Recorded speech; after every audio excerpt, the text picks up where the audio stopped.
Bonjour et bienvenue, aujourd'hui j'analyse Franck qui était présent sur mon dernier stage réalisé à Bordeaux en décembre dernier. Franck, pour moi, il a un gros potentiel technique et un potentiel qui peut aller rapidement en termes de progression.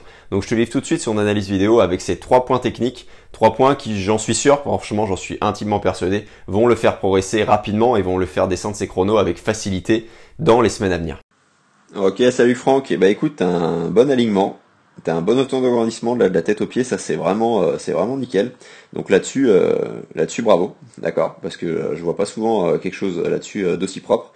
Il y a juste un truc là sur l'alignement, reste bien nuque à plat, il y a pas de souci, mais vraiment nuque, tu vois, auto-grandis pas de menton poitrine, on cherche vraiment à s'auto-grandir comme on a fait du coup sur le stage. Et ça fait que tout ça, ça te donne des talons vers la surface de l'eau. Donc ça c'est bien. Il y a moyen de faire un peu mieux justement, je vais t'en reparler. Là c'est ton point numéro un. C'est pas forcément un ordre, là je l'ai mis comme ça parce que j'aime bien commencer par le projectile, c'est pas mal. Alors comment faire du coup?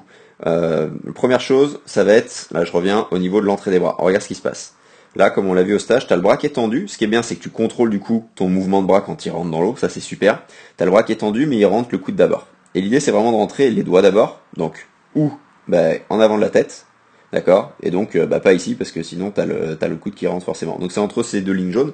Je sais que ça peut paraître beaucoup, mais en fait à partir du moment où tu rentres par les doigts, poignet, coude et ensuite le bras, en fait il y a aucun souci, ça marche très bien, ça suffit largement. Peu importe que ce soit ici ou là, c'est à toi de voir comment tu le sens le mieux, mais faut vraiment respecter cette sensation de la main d'abord et le reste ensuite.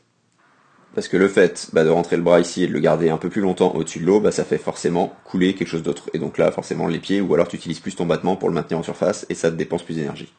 Le deuxième point, pour remonter tout ça, ça va être de réimmerger, là, tu vois, toute cette partie-là, de la remettre, hop, un peu plus alignée avec le reste du corps, d'accord, de sentir vraiment l'eau qui coule sur ta nuque. Et tout ça, c'est ce qu'on a fait aussi au stage, ça va te donner de belles sensations.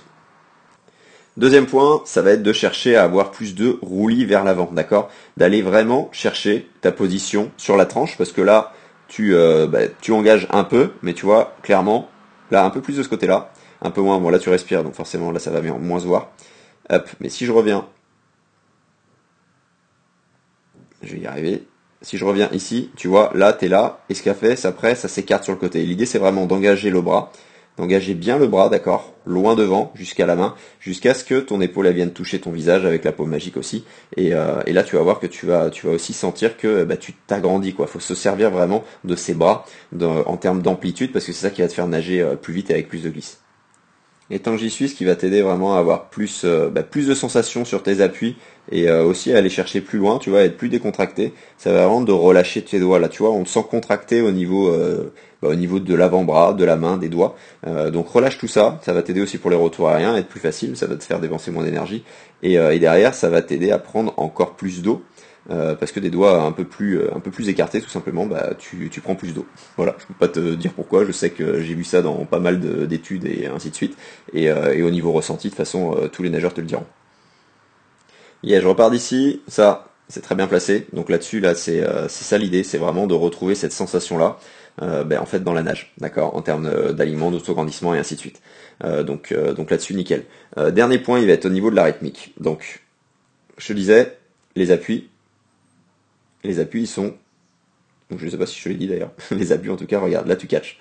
Là tu catches, t'es bien construit, avec plus de roulis, mais alors là c'est clair et net, tu vas être ici, est-ce que tu gagnes là? Si tu gagnes juste ça là, à la fin, ça va être que tu gagnes 2 fois plus, voire 3 fois plus, en tout cas c'est exponentiel. Plus tu augmentes ton amplitude, après plus tu accélères, plus tu peux aller super loin devant à chaque fois, action-réaction. Parce que là franchement, des appuis comme ça, regarde, là t'es bien placé, là t'es bien placé, là tu prends plein d'eau, c'est là où t'as plein de puissance musculaire, c'est vraiment là où c'est le mieux. Là tu finis bien, d'accord? Tu peux peut-être aller chercher un peu plus loin, mais là t'es en allure de course, donc à l'économie c'est normal de pas finir totalement l'extension, il n'y a aucun souci là-dessus. Par contre, vraiment bosser cette rythmique, là faut travailler à bonne amplitude, donc va falloir bien finir d'accord ton mouvement, bien tendre le bras à chaque fois. Vu qu'on aura travaillé le roulis, forcément tu iras chercher encore plus loin devant, d'accord? Tu auras le temps en fait de finir, tout simplement. Et le fait, tu vois, d'aller chercher cette expiration progressive, tu vois, vraiment de souffler plus fort à la fin des mouvements avec là ce que tu fais là en termes de placement là, bon là tu t'inspires, donc là c'était moins bien, mais peu importe, pour l'instant tu te prends pas la tête là-dessus. Vraiment, là, je te donne les priorités les plus importantes là pour toi. Je pense que tout ce qui est inspiration, là, tu vois ton bras peut-être qui part ici. Tout ce qui est inspiration, rien qu'avec l'accélération du mouvement, le roulis en avant, si ça se trouve, là, je préfère dire si ça se trouve, ben, ton bras, tout simplement, déjà, il sera plus là, il sera forcément beaucoup plus. Et si après, il faut le bosser, et ben, il y aura des repères là-dessus. Mais en tout cas, c'est pas la priorité là de ce que j'ai vu. Donc, prends les choses dans l'ordre, tout simplement. Et sur ce, bah, de toute façon, c'est clair et net, Franck, là, avec tes appuis, avec le projectile comme il est construit. Là, tu vas envoyer sévère. Si toi aussi tu cherches un crawl vraiment plus en glisse avec un exercice que recommandent les milliers de triathlètes qui l'utilisent en ce moment, l'exercice de la paume magique, je te mets le lien en description, lien vers une semaine d'entraînement offerte avec 3 exercices en vidéo dont la paume magique. Je te laisse découvrir tout ça et je te dis à très vite.